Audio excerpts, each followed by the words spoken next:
Over the past couple of years, the real estate industry has been going through significant changes to adapt to the growing expectations of sellers, buyers, landlords and tenants. Not to mention the impact that recent changes to legislation in each state is having, which is making it harder to operate a real estate agency as we know it.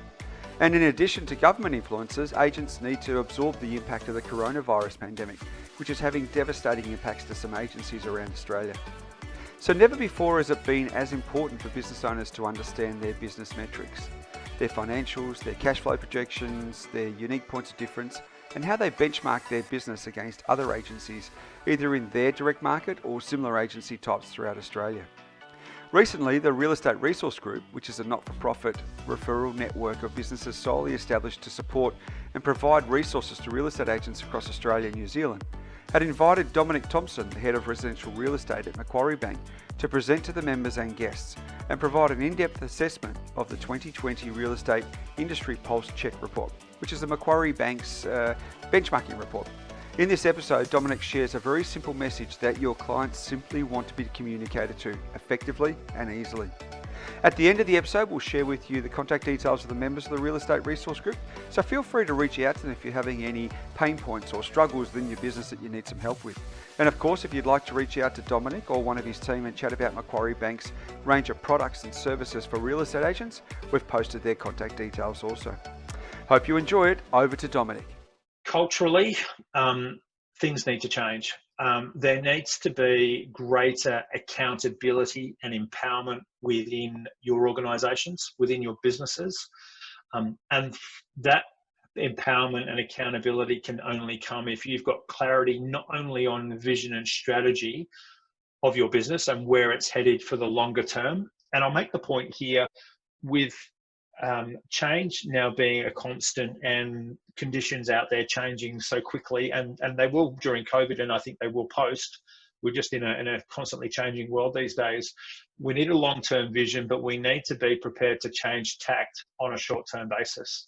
We almost need to have sort of waves of strategy rolling through on a short-term basis, maybe quarterly, and then we revisit and then we kind of re-navigate and repoint ourselves as to where we need to be at any given point in time because the market's changed or this has changed or whatever it might be. So we need clarity of vision, but that needs to dispel itself through to individual accountability and empowerment. And if we're not holding people to account on what success looks like, it all falls apart. So that accountability to success, and when I say success, I mean articulating clearly to your people what success looks like for your business, but also, and what your business stands for, but also for their role and their contribution. And if their contribution is defined as X, and typically numeric, so it might be around GCI, or it might be around arrears, or it might be around net promoter score as we get more on board with the conversation around client experience. We need to be holding people to account, and if they're not the right people for the role, then we need to do something. We need to do something about that. So that's all about building adaptation and resilience, continuing to look at predetermined outcomes. So rather than just kind of, okay, well, the market's pretty buoyant, so hopefully we make good money this year, we need to set people up for success and say, well, if you're not delivering this in this market, then I'm sorry, but these numbers just simply don't work. And if the market has changed, we need to change tack with our business to ensure that that change in market conditions doesn't materially impact our business. And that might mean building out cash flow in other ways and changing the structure of the business to do that potentially.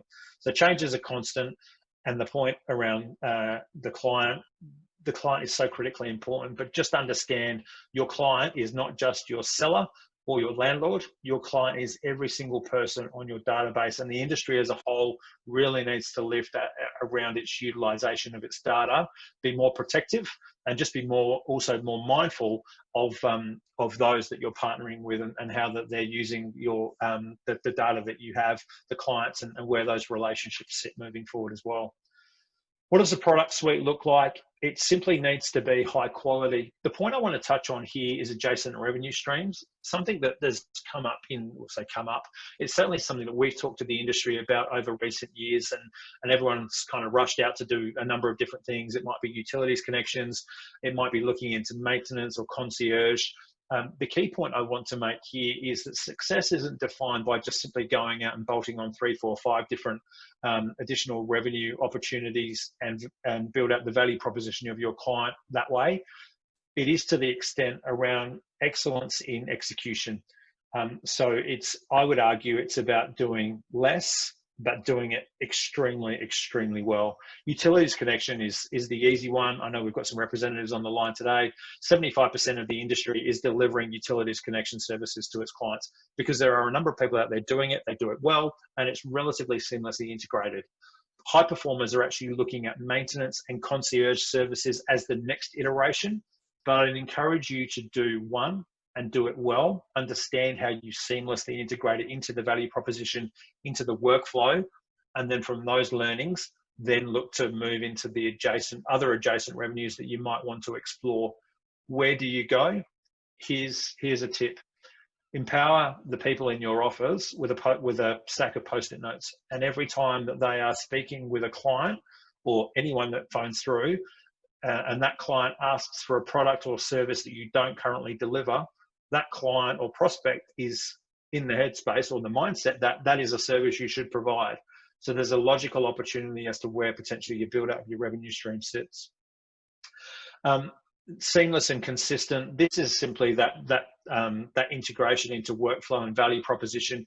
It needs to not feel clunky. It needs to seem, oh, this is just normal. I'm speaking with my salesperson and they've referred me through to a finance broker, or they've referred me through to whatever it might be. And it's not just your salespeople, it could be your property managers. It needs to feel seamless. The service delivery needs to feel the same. And that's not just about the build out of the value proposition. That's just in terms of how people are dealing with your business, whether they're phoning your front office, whether they're phoning your property manager, or whether they're speaking to a salesperson. Needs to be consistent and seamless.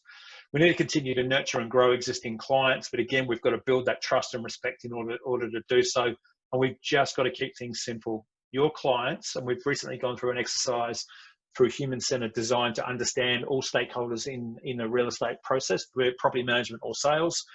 Your clients simply want to be communicated to effectively and easily, not always over the phone, but by email or a text message. We need to communicate more. So we need to keep things simple. Don't make things too confusing, and don't provide your clients too many apps. I think the industry is getting too app fatigued right now. Try and wrap this up quickly. So technology, it's about keeping up to date. Technology needs to be an agenda on the leadership table, period. It needs to just be there ongoing. Someone needs to be accountable to the technology agenda in your business. And that doesn't mean simply investing in the next thing that comes along. It means leaning into the conversation, being mindful of the options that are in market for any specific pain point, friction, or just simply, wow, I didn't even know that was possible. But then think about how that fits in with your vision and strategy, your value proposition. Is it right for us here? Is it right for us now? Are our partners in technology aligned with our thinking about our clients and where we're taking the business? Or are we better to just simply wait? We don't need to rush these decisions.